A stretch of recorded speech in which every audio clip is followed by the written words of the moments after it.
साथियों नमस्कार। पटना बिहार से मैं अमिताभ कुमार दास, आईपीएस 94 बैच, और आप देख रहे हैं मेरा अपना यूट्यूब चैनल दास बोले बिंदास। इस चैनल में मैं आपको ऐसी जानकारियां भी देता हूं जिनको जानना जरूरी है, लेकिन जिनको ज्यादातर लोग नहीं जानते। साथियों, खबर आ रही है पड़ोसी देश नेपाल से। नेपाल की जो सबसे पुरानी और सबसे बड़ी पॉलिटिकल पार्टी है नेपाली कांग्रेस, उसका विभाजन हो गया है। नेपाली कांग्रेस दो हिस्सों में टूट गई है। एक हिस्से के नेता हैं शेर बहादुर देउबा और एक के नेता बन गए हैं गगन थापा। ये वीडियो बहुत रोचक और ज्ञानवर्धक है, इसे आखिर तक दिल थाम कर देखिए। साथियों, कहानी शुरू से शुरू करते हैं। आप जानते हैं कि नेपाल एक छोटा सा देश है जो एशिया के दो बड़े देशों चीन और भारत के बीच पड़ता है। अब ये जो नेपाल है, इसके भी दो भौगोलिक इलाके हैं। उत्तर का इलाका जो है वो पहाड़ी है, पर्वतीय है, और जो नेपाल के दक्षिण का इलाका है वो मैदानी है। उसे तराई इलाका भी कहते हैं और उसे मधेश भी कहते हैं। मधेश शब्द जो है वो मध्य देश से बना है, यानी मिडिल कंट्री से, क्योंकि ये हिस्सा जो है ये नेपाल की पहाड़ियों और भारतवर्ष के बीच में पड़ता है, मध्य में पड़ता है, इसलिए इसे मध्य देश कहते थे और मध्य देश से ही मधेश बन गया। यहाँ के रहने वाले लोगों को मधेशी कहते हैं।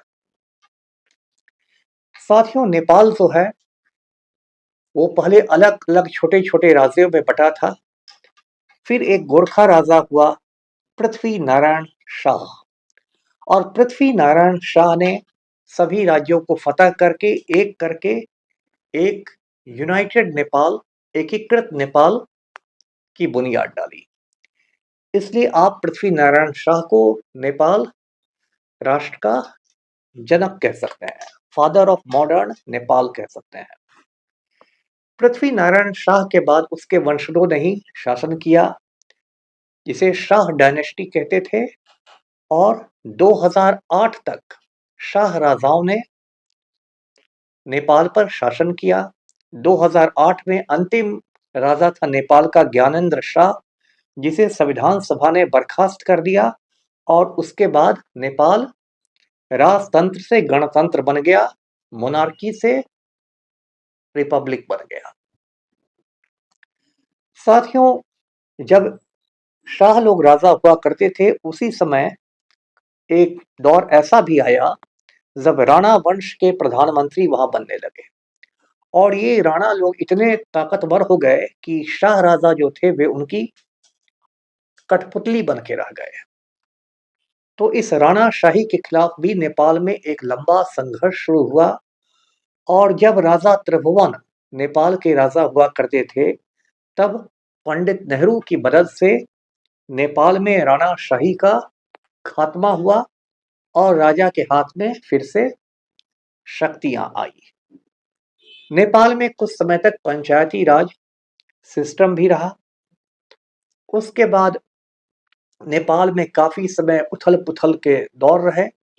1996 से 2006 तक, यानी 10 बरस तक, नेपाल में माओवादी आंदोलन बहुत सक्रिय रहा, और माओवादियों ने वहां सैकड़ों सैनिकों और पुलिस वालों की हत्या कर दी, और नेपाल में बिल्कुल खून की नदी बह गई।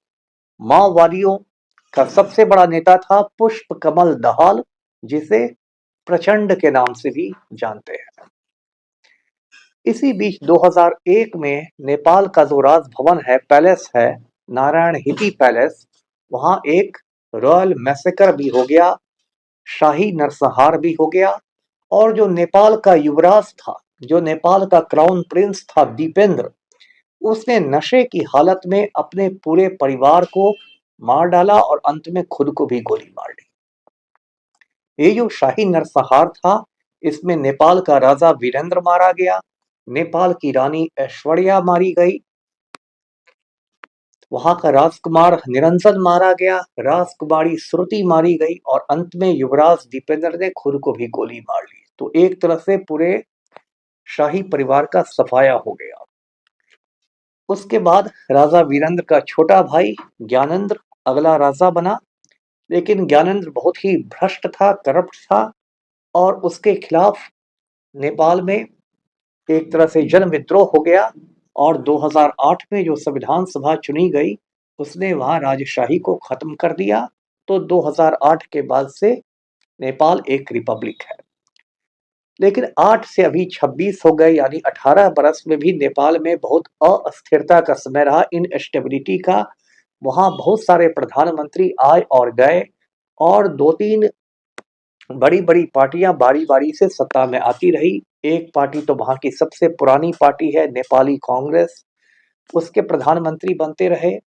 एक पार्टी है जिसका नाम CPN-UML है, communist party of Nepal United Marxist Leninist, उसके नेता KP शर्मा ओली हैं। और एक तीसरा धड़ा है कम्युनिस्ट पार्टी का जिसके नेता प्रचंड है। तो बारी बारी से ये लोग प्रधानमंत्री बनते रहे। उसके बाद क्या हुआ कि पिछले साल सितंबर महीने में नेपाल में एक जेन जी क्रांति हो गई। अब आप कहेंगे कि जेन जी क्या होता है? तो सन 1997 से 2012 तक जो बच्चे पैदा हुए हैं उनको जेन जी कहते हैं। 97 से लेके 2012 तक के बीच पैदा हुए बच्चे जेन जी कहलाते हैं। और ये जो पीढ़ी है बच्चों की, ये सोशल मीडिया के ज़माने की पीढ़ी है, इंटरनेट के ज़माने की पीढ़ी है, इसकी सोच काफ़ी अलग है। और नेपाल में पिछले साल सितंबर महीने में 7 सितंबर को जब नेपाली सरकार ने आदेश दिया कि सोशल मीडिया पर बैन हो जाएगा, यूट्यूब पर, व्हाट्सएप पर, फेसबुक पर, तो जेन जी के लाखों लड़के लड़कियां सड़कों पर निकल आए और उसमें बहुत सारे शहीद भी हुए गोलियां चलने में। और अंत में जो नेपाल का उस समय प्रधानमंत्री था, प्राइम मिनिस्टर था केपी शर्मा ओली को इस्तीफा देके भागना पड़ा। उसके बाद नेपाल में एक अंतरिम सरकार बनी, एक अंतरिम प्रधानमंत्री बनी जिनका नाम है सुशीला कार्की। और सुशीला कार्की के कहने पर नेपाल के जो राष्ट्रपति हैं रामचंद्र पौडेल, उन्होंने वहां की संसद को भंग कर दिया और इसी साल यानी 2026 के 5 मार्च को नए चुनाव कराने के आदेश दिए गए। तो आज से लगभग 1.5 महीने बाद नेपाल में नए आम चुनाव होंगे और उसके बाद नई सरकार का गठन होगा। इसके पहले वहां नए नए समीकरण बनने लगे हैं, राजनीतिक दलों में गठबंधन होने लगा है, राजनीतिक पार्टियां टूटने भी लगी हैं। मैंने कुछ दिनों पहले एक वीडियो बनाया था जिसमें मैंने बताया था कि नेपाल में एक नया गठबंधन हुआ है रवि लामछाने और बालेंद्र शाह का। ये जो बालेंद्र शाह हैं ये राजधानी काठमांडू के मेयर हैं और बहुत पॉपुलर हैं, खास के युवा वर्ग में। ये पहले रैपर थे, रैप गाना गाया करते थे। अब 2-3 दिन पहले नेपाल में एक बहुत बड़ी राजनीतिक घटना हुई है जिसका हिंदुस्तानी मीडिया में बहुत ज्यादा जिक्र नहीं हुआ है, थोड़ा बहुत जिक्र हुआ है।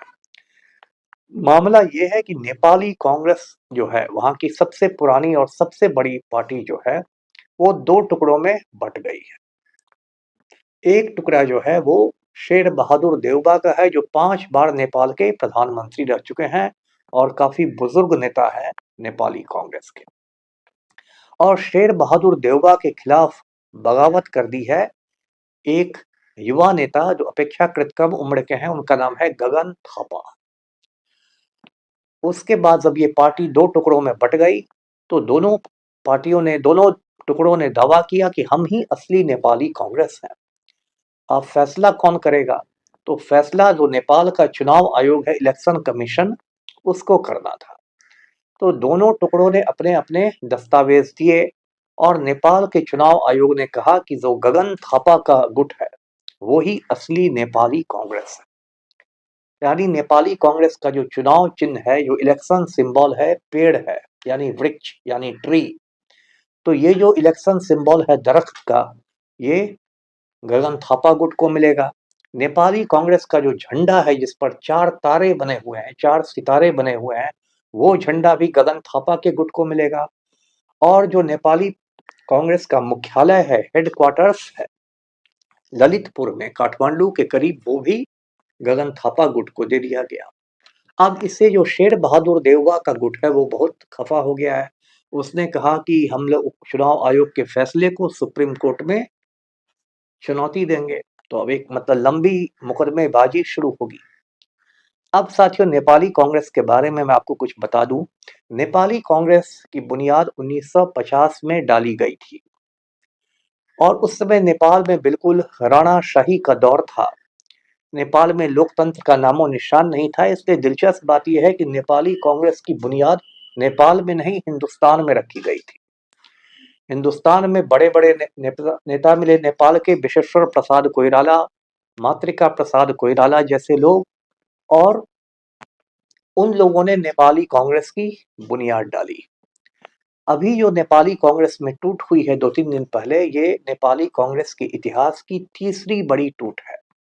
इसके पहले एक बार नेपाली कांग्रेस का विभाजन हुआ था जब विश्वेश्वर प्रसाद कोइराला और मातृका प्रसाद कोइराला के बीच टक्कर हो गई थी, झगड़ा हो गया था, तो दोनों के रास्ते अलग अलग हो गए थे।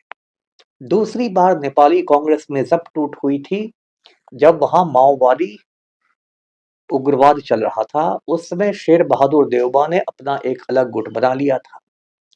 और अब ये तीसरी बार नेपाली कांग्रेस में टूट हुई है।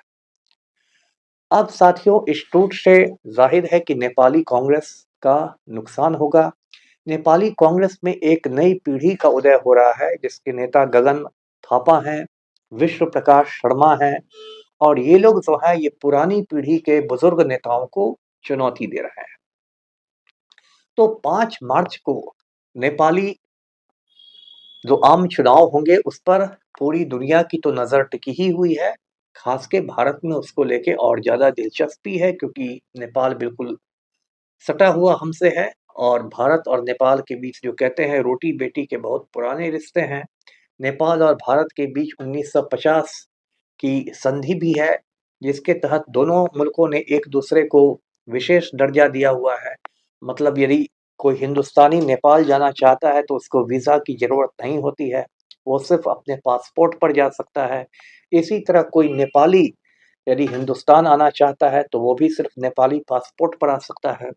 और कोई नेपाली नागरिक हिंदुस्तान में आईएएस और आईपीएस को छोड़ के कोई भी सरकारी नौकरी भी कर सकता है नेपाली नागरिक रहते हुए। तो ये सब हमने विशेष राज्य, विशेष देश का एक दूसरे को दर्जा दिया हुआ है। पिछले कुछ समय में जब से ये नालायक नरेंद्र मोदी हिंदुस्तान का प्राइम मिनिस्टर बना है तब से भारत नेपाल के रिश्ते बिगड़ गए हैं। और केपी शर्मा ओली जब नेपाल का प्राइम मिनिस्टर था तब नेपाल का झुकाव चीन की ओर होने लगा था। और केपी शर्मा ओली ने उत्तराखंड जो कि हिंदुस्तान का राज्य है, उत्तराखंड के कुछ हिस्सों पर भी नेपाल का दावा कर दिया। जैसे लिपुलेख, काला पानी, ये सब उत्तराखंड के इलाके हैं। इस पर केपी शर्मा ओली ने नेपाल का दावा ठोका और कहा कि नहीं, ये भारत के नहीं नेपाल के हिस्से हैं। इसको लेके बहुत तनातनी हुई देशों में। और जब मोदी ने ऑपरेशन सिंदूर चलाया तो नेपाल भारत के साथ खड़ा भी नहीं हुआ। तो ये सब तलखियां हो गई है। साथियों, भारत और नेपाल में मोटा मोटी अभी एक जैसे ही समस्या है। दोनों का जो शासक वर्ग है वो लूट खसोट में लगा हुआ है। भारत में जो प्रधानमंत्री नरेंद्र मोदी हैं वो गौतम अडानी का पालतू कुत्ता बन गए हैं और पूरे देश को लूट रहे हैं। इसी तरह नेपाल के हुक्मरान भी पूंजीपतियों के दलाल बनकर काम कर रहे हैं। इसलिए वहां जेनजी क्रांति भी हुई थी। तो साथियों, 5 मार्च पर सबकी नजर रहेगी कि इस बार प्रधानमंत्री की कुर्सी किसे मिलती है। केपी शर्मा ओली को फिर से मिलती है, प्रचंड को फिर से मिलती है, या गगन थापा के रूप में नेपाल को एक नया प्रधानमंत्री मिलता है। तो वीडियो को लाइक करें, शेयर करें, चैनल को सब्सक्राइब कीजिए। धन्यवाद। जय हिंद।